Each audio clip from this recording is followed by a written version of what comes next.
बिस्मिल्लाहिर्रहमानिर्रहीम। शुरू अल्लाह के नाम से जो बड़ा मेहरबान और नहायत रहम वाला है। नाज़रीन, आज हम बात करेंगे साइफ़र केस। एक दूसरा इमरान खान आज फिर बरस पड़े। मुल्क में जो कानून चल रहा है, तीसरा नून लीग की एक और विकेट गिर गई और डॉक्टर नवाज शरीफ की सीट भी ख़तरे में। अब बात करते हैं सबसे पहले साइफ़र केस पर। साइफ़र केस FIA को दलाइल के लिए लंबा वक्त चाहिए तो सज़ा मुअत्तल कर देते हैं इस्लामाबाद हाई कोर्ट। यानी कि FIA के पास है कुछ नहीं, वो केस को डिले कर रहे हैं, जैसे इन्होंने इद्दत केस में किया।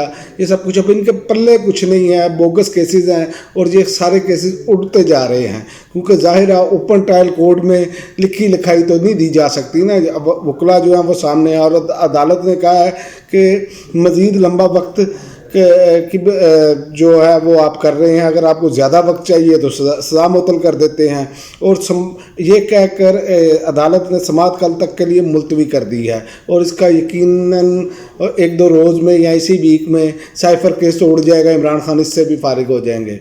तो ख़तरे की घंटी बज चुकी है, ये मैं आपको बता दूं। वो इस तरह ख़तरे की घंटी बज चुकी है कि एक तरफ आप देखें कि अदालतें जो है ना, जैसे केसेस जा रहे हैं वो उड़ाते चले जा रहे हैं। उस पर बात करते हैं बाद में। पहले इमरान खान ने जो आज बयान दिया और इमरान खान के साथ जैसा नारवा सलूक रखा जा रहा है, क्या ऐसे लगता है कि जैसे इन्होंने कभी इक़्तिदार से जाना नहीं है। जिस तरह की ये हरकतें कर रहे हैं, सबसे बड़ी जो गलीज़ तरीन हरकत की गई है इमरान खान को, जो बैरिस्टर गौहर और शेर अफजल मरवत समेत दीगर रहनुमाओं के साथ जो मुलाकात हुई है उनकी, तो शीशे दरमियान में लगाकर मुलाकात कराई गई है। तो आप अंदाज़ा कर लें क्या कभी इस तरह हुआ था, कभी मियाँ साहब के साथ हुआ था। इमरान खान के तो बोगस केसेस हैं, मियाँ साहब के साथ दर्जनों लोग मिलते थे। इसी तरह मरियम नवाज साहबा के पास अंदर फ़ोन की भी सहूलत मौजूद थी और जिन्होंने पहुंचाया था फ़ोन, उन्हीं पर ये इल्ज़ाम लगाते हैं अब। तो ये वो सारी चीज़ें हैं जो कि अब सामने हैं। तो ये समझते हैं कि शायद इन्होंने सदा इक़्तिदार में रहना है। मैंने पिछले व्लॉग में भी बताया था कि इनका टाइम मुझे पूरा होता हुआ नज़र आ रहा है। ये इक़्तिदार में ज़्यादा देर नहीं गुजार पाएंगे। ना इनके पास कोई प्लानिंग है, ना इनके पास कोई विजन है, ना इनका कोई मंसूबा है काम करने का। ये तो आए थे खाने पीने और प्रोटोकॉल एंजॉय करने, अब इनको गले में पड़ गया है क्योंकि मैशत भी खुद ख़राब की है इन्होंने। ये भी नहीं कह सकते इमरान खान ने मैशत ख़राब की है, क्योंकि उसकी वजह है कि इमरान खान के दौर में तो 6 की गिरोह से तरक्की हो रही थी। अब जो सूरत हाल है वो हमारे सामने है, तो इसलिए ये बचते नज़र नहीं आ रहे।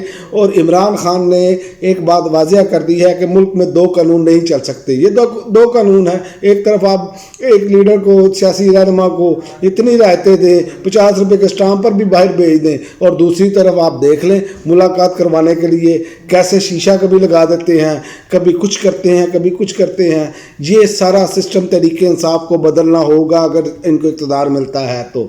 अगर ये नहीं बदलेंगे तो ये ऐसे ही मामला चलते रहेंगे। ये बुनियादी चीज़ें जो हैं निज़ाम इंसाफ की, ये ठीक कर गए ना ये, तो सारा कुछ ठीक हो जाएगा। और इमरान खान ने बावल नगर वाक़े की भी शदीद मज़म्मत की। उनका यही है कि ये मुल्क में 2 कानून, और इमरान खान की देखें आप, ये सारी बातें सच साबित करते चले जा रहे हैं। हर चीज़ सच साबित कर रहे हैं और हर चीज़ अल्लाह की तरफ से सच साबित हो रही है। कुछ इनकी मत मारी गई है। और दूसरी तरफ नून लीग की विकटें गिर रही हैं। NA 81 के बाद नून लीग की एक और विकेट गिर गई। अदालत ने PP 133 जो है ननकाना साहब वाली सीट जो है उससे लीगी उम्मीदवार राना अरशद की कामयाबी का नोटिफिकेशन मुअत्तल कर दिया है।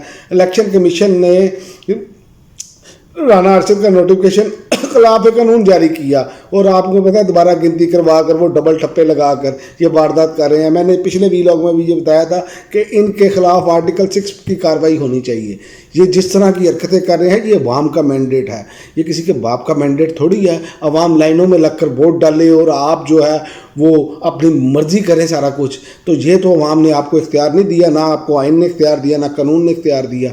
आपने तो जायज़ फ़ैसला करना है सही तरीके से। लेकिन ये वो लोग हैं जो चिमटे हुए हैं और उस मुल्क को जोंकों की तरह खा रहे हैं।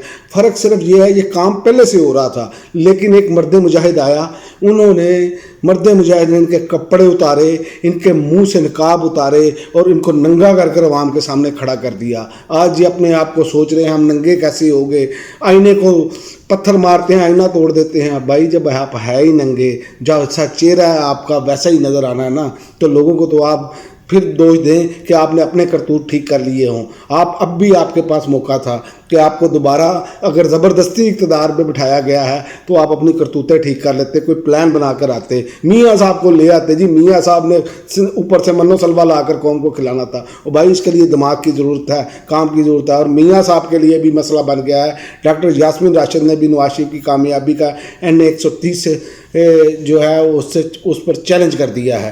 اور یہ بھی سیٹ جو ہے وہ بھی میں آپ کو بتا دوں, جو 50,000 کی لیڈ سے ڈاکٹر یاسمین راشد جیت رہی تھی. تو اب ان کا معاملہ جو ہے وہ سمٹتا ہوا نظر آ رہا ہے. میں نے پچھلے ویلاگ میں بھی بتایا, چاہے جتنے مرضی ان کی صورت کاری کی جائے, آخر کار انہوں نے جو ہے وہ دھڑم کر کے گر جانا ہے, کیونکہ بنیادیں انتہائی کمزور ہیں, چوری کا مینڈیٹ ہے اور عوام کی حمایت حاصل نہیں. اس لیے یہ اب مجھے گرتے نظر آ رہے ہیں. اور عمران خان جو ہے ان کو جتنا بھی یہ لٹکانا چاہیں نا, وہ اگلے ماہ میں باہر آتے ہوئے نظر آ رہے ہیں.